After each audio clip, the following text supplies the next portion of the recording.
David Boyle, and I'm quitting alcohol.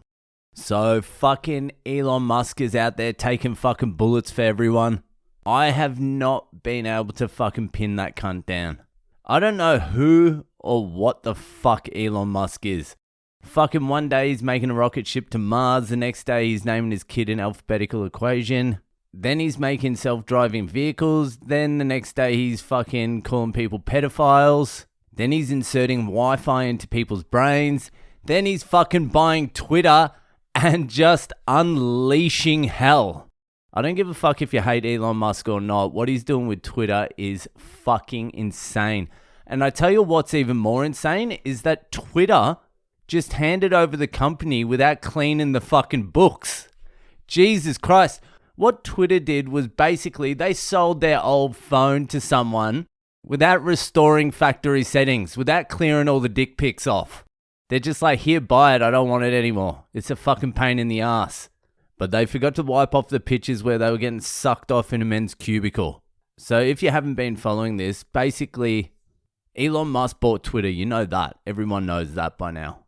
And over the last week or two, he's been releasing in the Twitter files all the internal shit that was going on in Twitter before he bought it.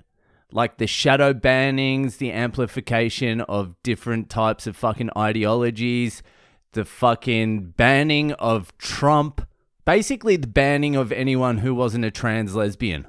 And that's just the half of it. It's like fucking basically vote rigging. Election tampering that fucking Twitter did. It's insane. So he's dumped like 5 different files now, and a different journalist has picked apart each fucking topic.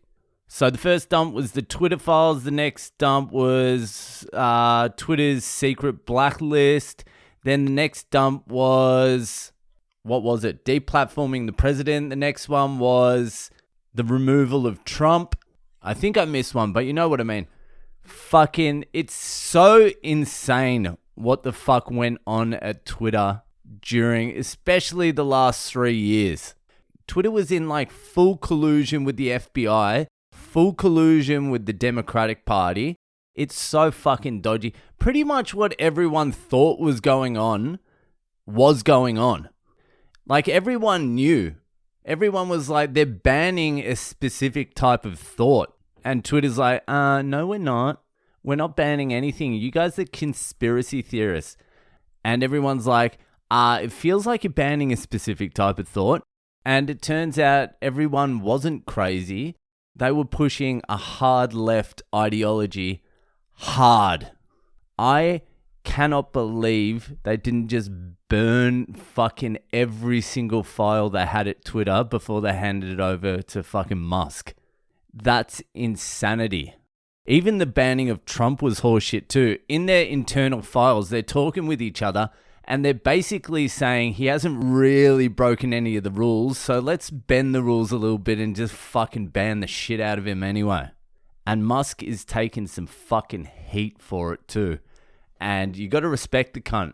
This could eventually be the most important thing that's been done for free speech since probably the Constitution.